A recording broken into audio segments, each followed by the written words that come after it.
Welcome to another episode of Track Limits here on A2L Media.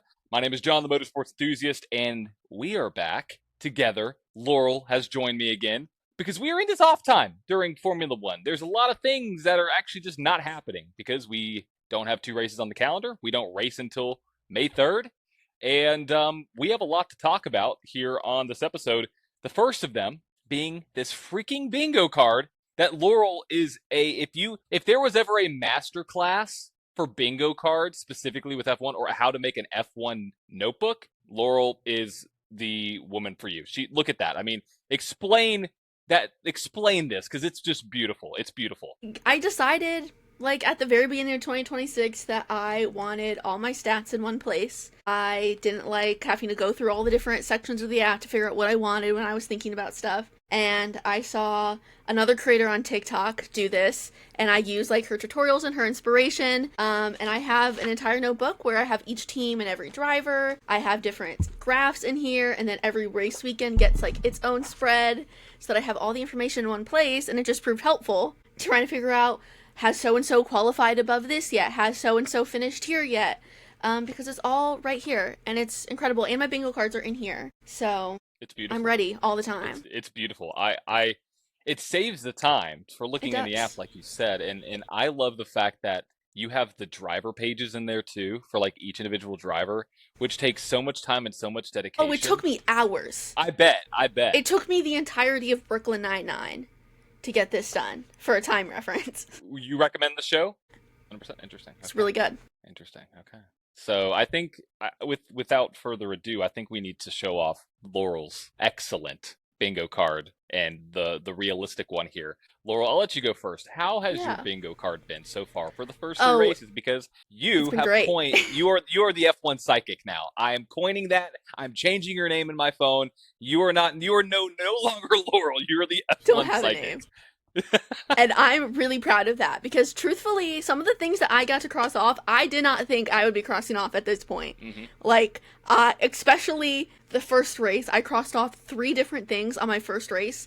I got my Mercedes 1-2 immediately. I got Max out in Q1 immediately. 5+ DNFs immediately. Mm-hmm. So I knew 5+ DNFs was coming. I knew I would get a Mercedes 1-2 at some point, but seeing it, the opening race, Kimi Antonelli P2, and Max out in Q1 was a fever dream for me. I was on a high. It just kept getting better. It was the middle of the night. Everyone was slightly delirious, I think. And I just get to keep crossing things off my bingo card. And it felt great. Check. Check. And then you go into the next race, and we got Hamilton on the podium. Oh, which is good. Thank God. Thank you. Manifested.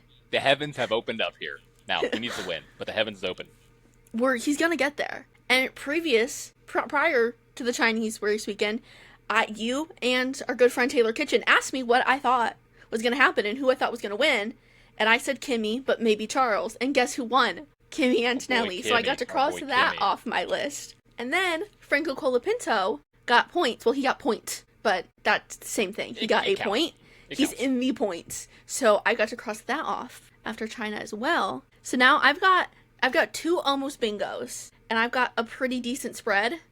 Some of these I won't get to know, really, until the end of the season, I guess, because I have, world champion stuff on here. But I'm feeling pretty confident. It's a great start. I'm feeling pretty good. So you have how many marked off right now? How many I have boxes? 6. 7 including my free space, but... Got it. Gotcha. And so how's your other bingo card going, though? Not well. I have not touched it at all. I fear there's one that I'm never going to cross off because I have Lando and Maguire on here, and apparently they broke up right before the season, so I don't think I'm going to be seeing them together in the paddock. So, what else do you have? Is it possible?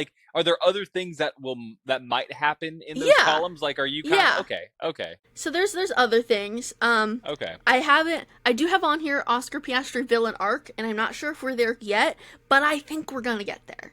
I think that is in the trajectory. Mm-hmm. I have Charles in an awful outfit, still waiting on that one. There's some other things in here. With now being in married, I don't know if that'll happen ever.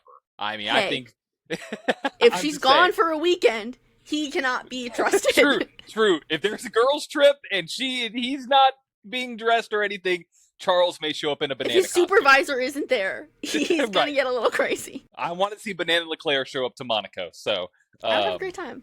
that'd be great. So okay, so you got 6 crossed off. Yeah. Got it. I wish I was you. I so wish I was you, Laurel, because I do not have that. I have 4. I have 4, so Okay. I'm all right. The first one was a safety car. We've had a safety car. Terrible wreck by Behrman. Goodness gracious, that scared me. My second one was Lewis Hamilton qualifying above P5. Great to see. Thank goodness he now has speed.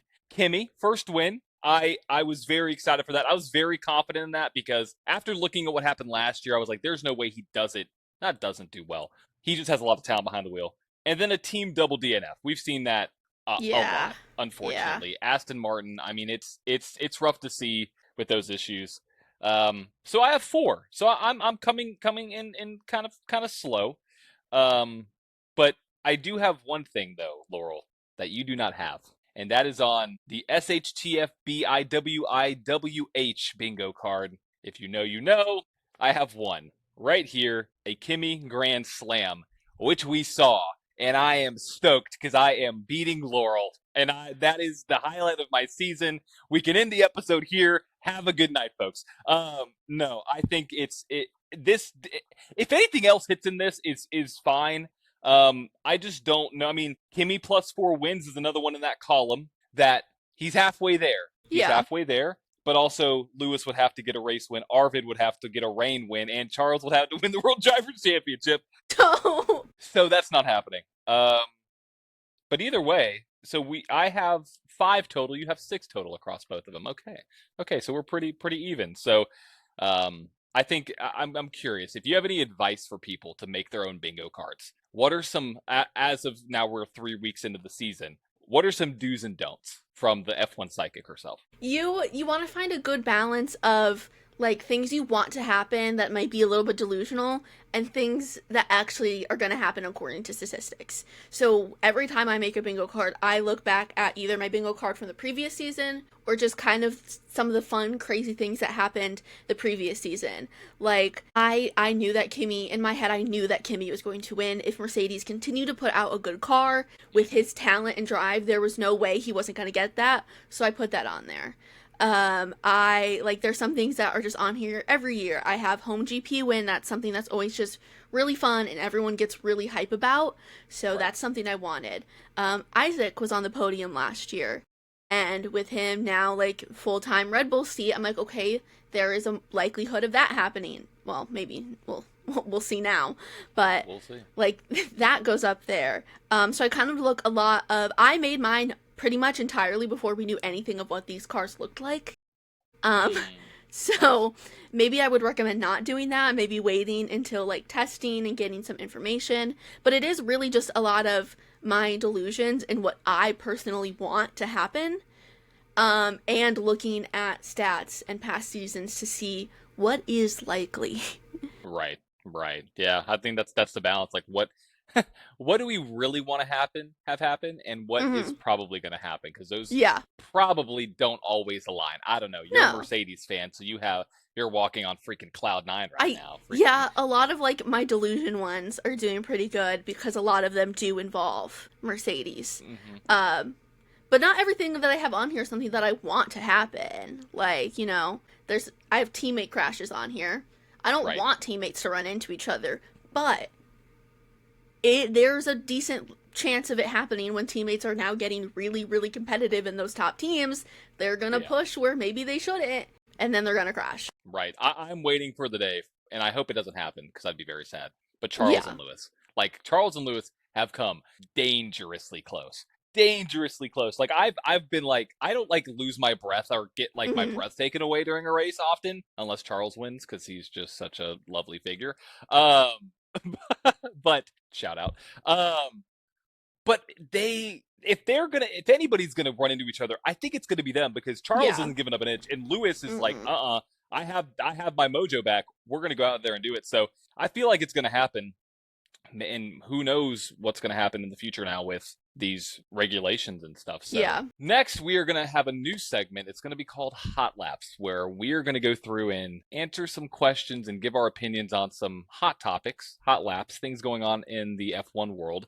And this has been talked about to nauseam. I mean, it's everywhere because could it happen? The question is, will Verstappen retire from F1 at the end of the year? Laurel, I want to know your honest opinion. I honestly think we have to bring into question how much he's really enjoying it. He has always stated he doesn't want to be racing into his late 30s in F1. And I think if we do see him retire, it's not going to mean he disappears from the motorsports world entirely, but he doesn't seem to be enjoying his time in F1 right now. And I think he's very much the person where if he's not enjoying it and he's not having fun, and he has other opportunities, he's gonna dip. I mean, what? He has like his sim racing team Redline. He has endurance racing aspirations like that. He's talked about doing that before. I know he's expressed frustrations with like the sprint race format, and we're adding more and more races every year, and I don't think that's really something that he now has a family, and I think that is something he also is going to take into consideration. I don't know if it's necessarily going to be this year that he retires, but I do think we're closer to the end than a lot of people realize, or a lot of people that are Max fans hope. But I think it's in the cards. He's not as happy as he used to be in F1, and I don't know if that is fully down to Red Bull performance or regulation changes all across the board, but I'm not going to rule it out. Ultimately, wherever he chooses to go, I don't think this is the end of racing for him. And I know his fans will support him wherever he goes, so he has that. Right. I believe that if there is not some sort of either regulation change or something that drastically happens with these regs, since we have these for I think 5 years. At that point, he'd be 33, and because he's 28 right now. And going off of what he said, he doesn't want to race in F1 into his late 30s. Is he just kind of bluffing at the moment and like, oh yeah, just trying to create some change? I think there might be a little bit of that in there, but also his interest in other motorsports, especially at 28, like he could race 15, 20 more years really if he wanted to in any discipline he really wanted to because he's Max. I think we'll see him for a few more seasons. I think he'll finish this season out. I think he'll want to see the progress of what happens with the regulations, maybe till 2028. But once they start to get on the back end of this, especially getting closer to his 30s and getting into his 30s, I think we may see him start to, especially this year, dabble into other things. I mean, he's racing at the Nürburgring. He's racing in NLS2. He's doing all these other sort of activities, especially now with Ford coming on. I think it really opens up the door. It's a very nice time for him to say, okay, Yeah. I'm going to stick within the Red Bull brand. I'm going to stay within the Ford brand, but I'm just going to go and race other things and see what happens. I think he'll be around this season. I think he'll come back next season. I think really 2 years of data will probably give him enough information like, hey, I'm gonna deuce. I'm gonna peace out, because a lot of people have speculated, is he just saying this because he's not performing well? Yeah. I say no, because he talked about this 3 years ago. That he's worried about the exact same things that are happening right now, and he said if this doesn't change, then this is an issue. And him saying what happened in the simulators back in 2023, letting off 400 or 500 meters before the typical braking point, and that's what's happening this year. It almost strengthens his argument that there is something from a world champion perspective that is flawed, which would allow him to say, hey, I'm going to dip. I'm going to go try other things because he knows he'll get a seat because he's Max. He's that good. He has the talent. That's the thing. And so I think he'll stay this year. I think he'll maybe make it one more year. And then if no big changes come to be, or maybe if Ford doesn't figure something out with the car or the power unit, we may see Max depart F1 at the age of 30. So, which would be crazy. Yeah. The second hot lap question we have is about the regs. The regs. We hear it all the time. And so, looking at my lovely notes here, what do you particularly want to see from the regulations in Formula One? And what are your ideal regulations? Now, I know Mercedes is on the top of the world. I know it's hard. Like, if Ferrari was there, I'd be like, oh yeah, nothing's going to change. But what do you want to see from the regulations in Formula One, and what are your ideal regs? So I will not lie that I am not a pro when it comes to the engineering side and the regulation, like all of that. That's not my wheelhouse. Apparently, bingo cards is where I'll stay. I don't know too much. And I haven't done probably the due diligence I should have of like really diving into it and trying to understand it because it's confusing and it's hard. And Hmm. obviously, like you said, I am benefiting from it right now. Um, Hey, hey, no shame in that, But I think that with these new regulations, it really changed a lot of how drivers are strategizing and how they have to like drive their car with the battery energy systems. It has changed what some of these people have known for so long. Like you see these drivers who have been racing for years on end. Fernando, obviously his car is a whole nother issue. Max, we have Botas and Sergio back. Like, you would think they would, like, understand how to push the car, when to push the car now. But with these new things, like, it's completely changed that. So a lot of them, it's rewiring those thoughts. And I think that's also why we see some of the younger drivers doing so well, is because they did not spend years on developing those skills and those thought processes just to have it completely flipped. And the whole thing with younger brains absorb information better, yada yada. They are able to absorb these new things and make those changes much, much quicker than our seasoned drivers. And that's why we see them kind of pushing further up. for sure. I think that from what I want to see with these regs, it's two-sided because I think there should be less dependence on the energy, and that is a personal preference. I think it should be like a 75-25 split to where you are not so dependent. Your all-out pace is not dependent so much on the battery, but also on the flip side, it really makes me curious and excited to see who can figure it out because that's what Formula One is. I heard somebody else mention it and talk about it. It was in a social clip, but it's about Formula One is about figuring out that formula, like how to perform well. And Mercedes has done it. Kimi Antonelli has done it. And I fully believe that what you said with like the younger brains and with like a driver like Kimi, he figured it out quick. If you look back at the Japan results, you have Kimi Antonelli, he's a younger driver, Oscar Piastri, younger driver, Leclerc, younger driver, Russell, younger driver, Norris, younger driver. And then you look at other drivers that have been in Formula One for a second: Hamilton, Gasly, Mm-hmm. Verstappen.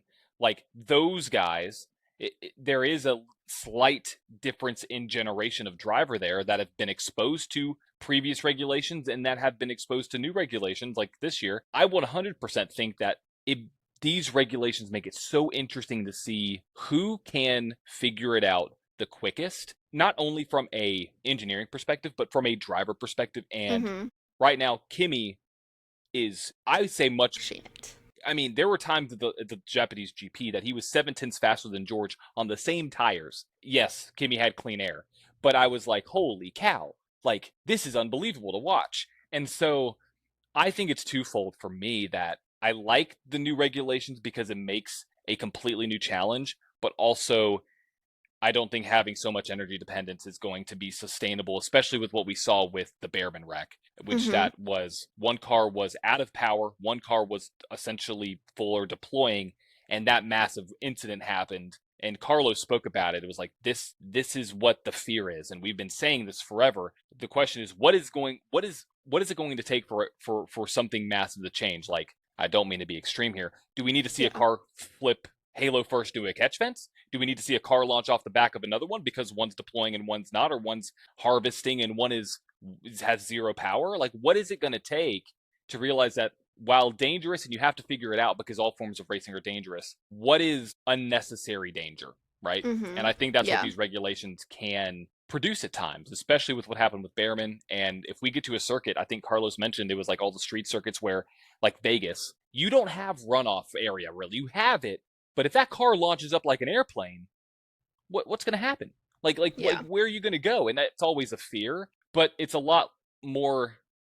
It's a more extreme fear because of the speed gaps. I think they said it was like 57 kilometers an hour was the difference, I believe, between Behrman and what was it? Was it Colapinto or Gas? It was one of the. Was it Colapinto? It was, I I think it can't. was Colapinto. It was Franco, Yeah. yeah. So it's not like five, or 10, where it's just somebody got to run. It's a sixth of their top speed. So I think there should be something to change there, especially within qualifying too. So hopefully we see that going forward.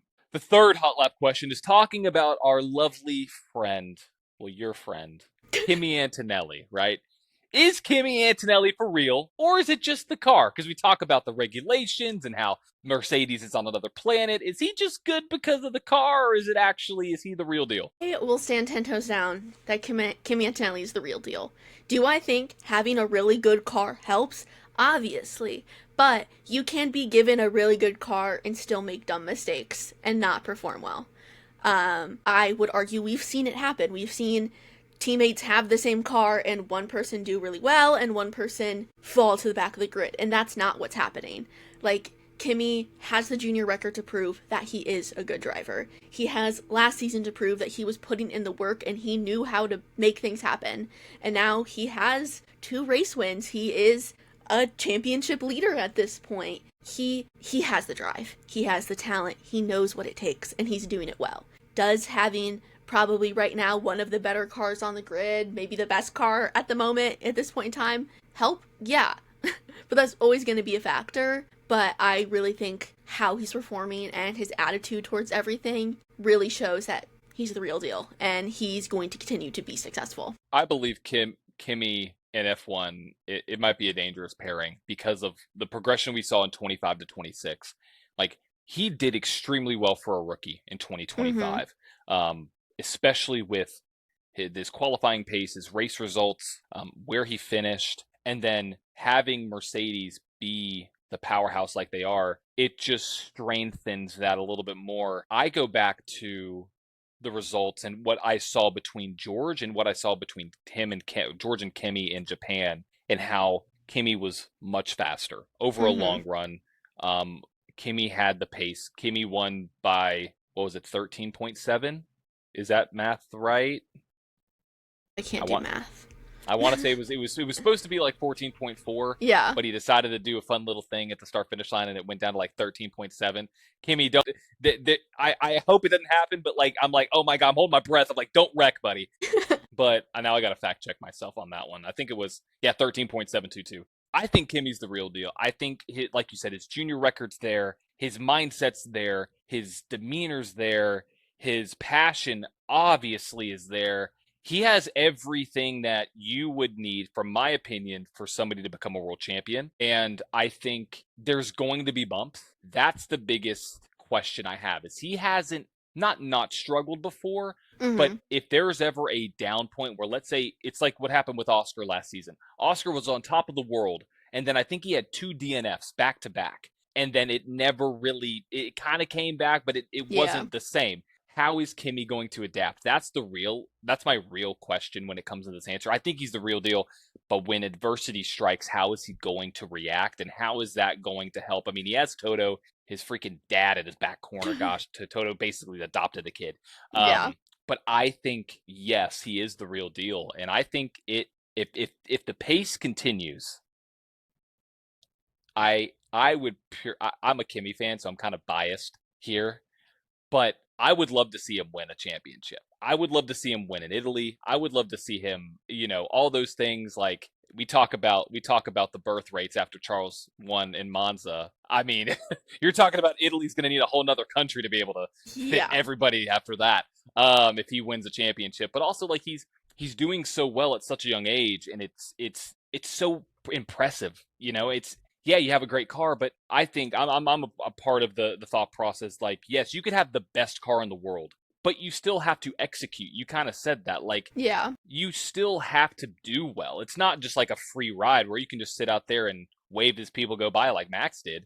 Well, it was in the other way. Either way, I think you have to have, the what Kimi has to be able to do well, especially in good equipment. It's not just going to come to you and, yeah, I'm in the best equipment and I'm an average driver. I think you have to execute consistently, and there's more pressure on you because you have the best equipment. But yeah, I think he's the real deal. So outside from the racing, we're going to talk about fashion really quick, because I know Laurel probably has some strong opinions on whatever the hell Mercedes just did with their kits and their merch and their car. Love the car. But Laurel, What did you think about this whole wolf thing that Mercedes did? I was having, unfortunately, the time of my life on social media. I cannot take it seriously, so if that was their goal, they massively failed. But just the edits and the memes and the jokes, I was cracking up. I know, like, that was such a unique brand choice for them, honestly. Like, with how typically George has, like, the classy, like, sophisticated kind of grandpa-esque style going for him.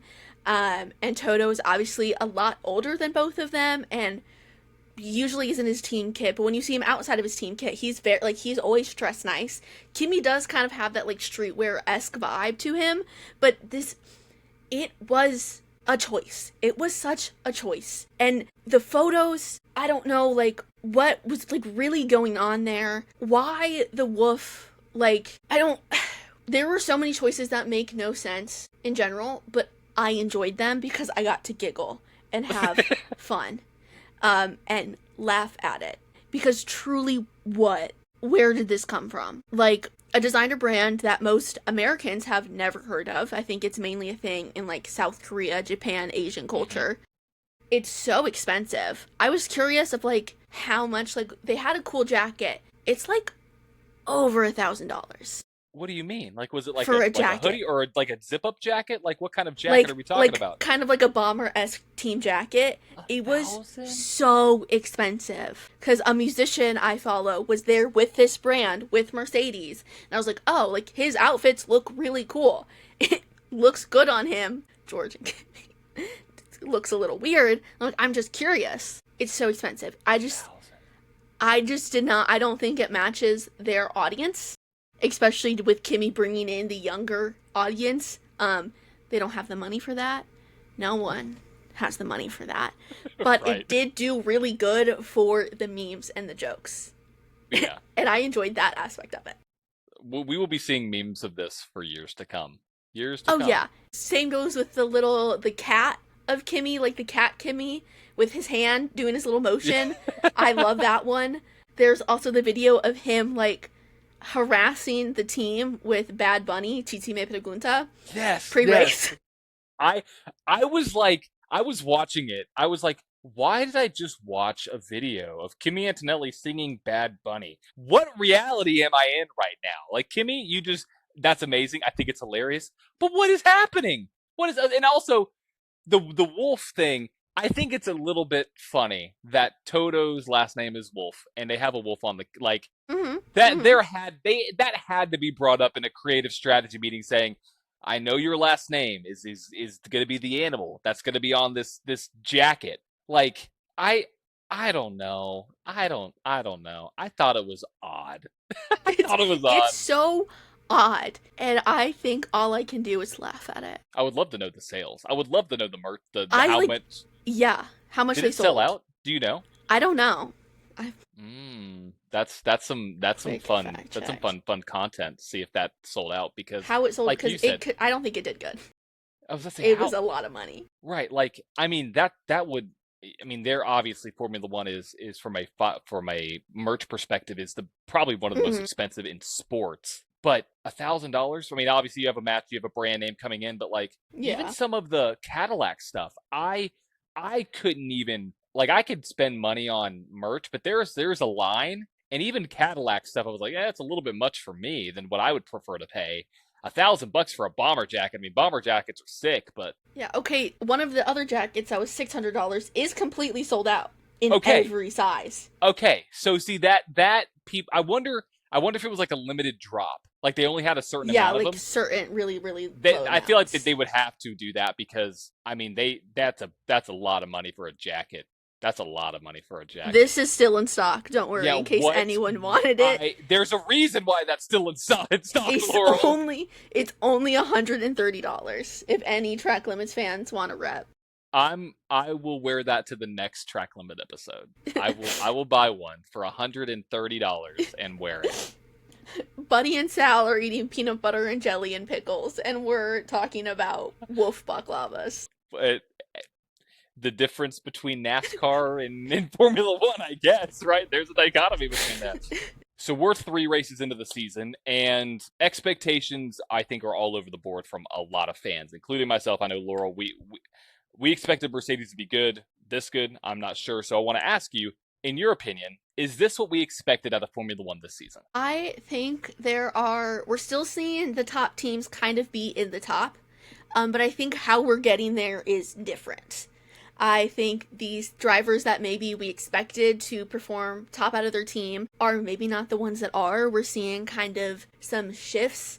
If you look down in the midfield, there's lots of like inconsistency. It is back and forth. You will have some people do really amazing. You're like, oh my god, one weekend, and then they come back and it's kind of a little wishy-washy. And it is still very early in the season. But I think maybe it's not exactly what I expected entirely, word for word, what I was imagining. But if I look at it, I think like I expected Mercedes to be towards the top. I expected McLaren to probably be higher up than they were at this point, but they had a rough start. They can still come back.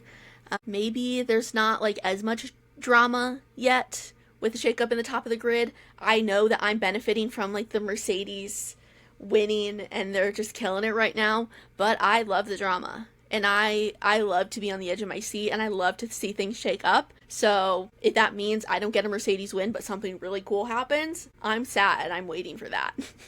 As somebody who wants to see wheel to wheel action, I think the expectation of that exceeded mine a little bit. I think that it was it's exciting to watch, but then also what really has not exceeded my expectations is the promise of this for the whole race. Because after the first 10, 15 laps, it's the same Formula One like we kind of know. Yes, there's more overtakes, but are they quality, right? It's not because I think one driver is better than the other. It's because one has power and one doesn't. And I think that's the where my expectations were higher than what actually has happened this year. And to your point, we from a team perspective, I think we all knew that Mercedes would have coming out with a banger car. That was the whole talk of the town, right? Mercedes. Yeah. They're going to be back to championship form, and it is looking like they have a car that could win by 20 seconds, 25. Like if that safety car didn't come out, I do have a thought on this. If the safety car didn't come out, I think Oscar would have had a better chance to win because he was kind of pulling away from George. But I think Mercedes is on another planet. I'm very surprised if you look at the results right now. Red Bull has shocked me. Like that team only having 16 points right now is concerning when you have Alpine and Haas with equal or more points. And so that's also I think, and this sounds terrible, but Haas and Alpine and Racing Bulls, yes, they've been great. But is it because Red Bull is not performing well? And is it because McLaren had that DNS that's why they have points? Kind of diving deeper into this, right? I think Haas has improved. I think Alpine 100% has improved. Look at what Gasly was able to do last week.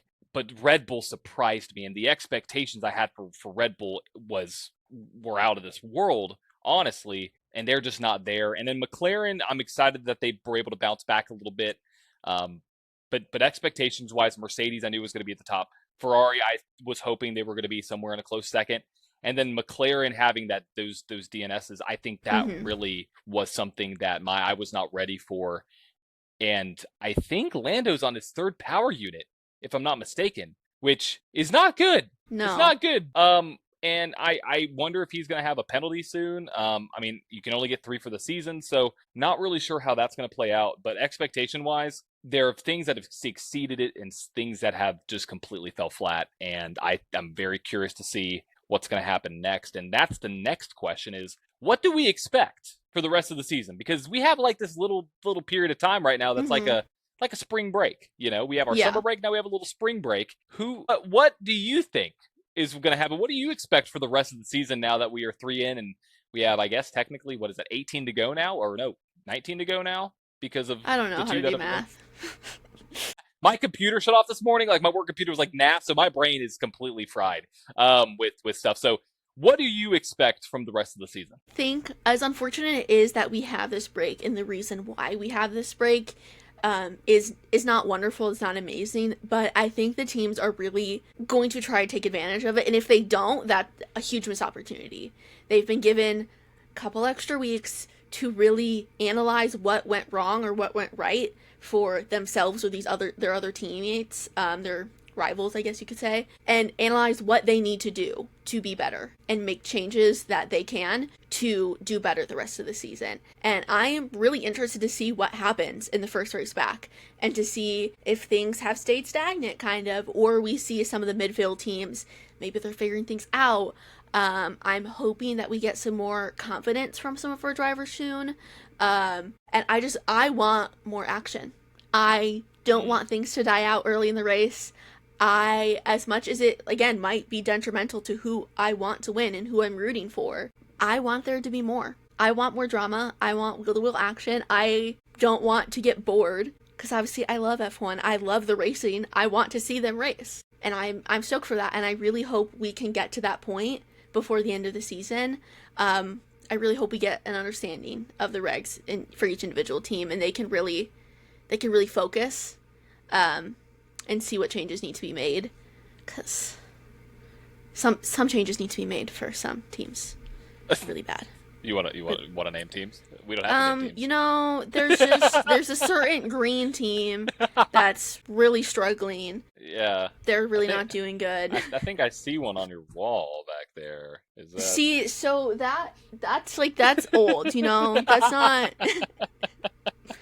That is, I think she's a circa 2022, 2023. Yeah. So, like, not right now. Honestly, there's a McLaren further down the wall. They should switch places, because I don't like that she's right behind me.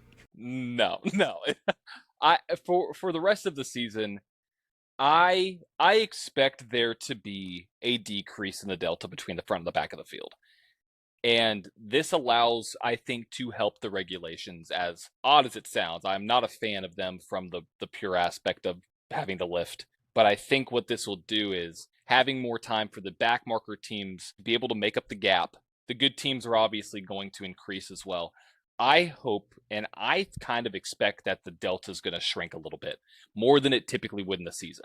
Because once you're into the season, there are very few opportunities for the back of the field to kind of make their way up through the field a little bit when it comes to speed. I think it gives them a massive advantage to be able to say, it kind of puts them in a different position, because, okay, you're at the back, you're at the back. You not are almost playing catch up on a normal year, but you kind of are. And the front of the field is just kind of worried about what's happening right now. I think this opportunity for, let's just go to the back of the field. I mean, you have Cadillac, you have Aston Martin, have even Audi. Audi's performed, I think, more than what I thought they could. When you have those teams back there, I think, too, you're going to see the gap shrink, which will enhance the racing, because if the gap shrinks, that means there's less delta, which means there should be more opportunity for overtaking with that 1 second delta between the car in front of you, right? Which would hopefully mean we have more cars using overtake, which hopefully means we see more passing. So ideally, in a perfect world, the field is separated by, let's say, 1.5 seconds and from front to back.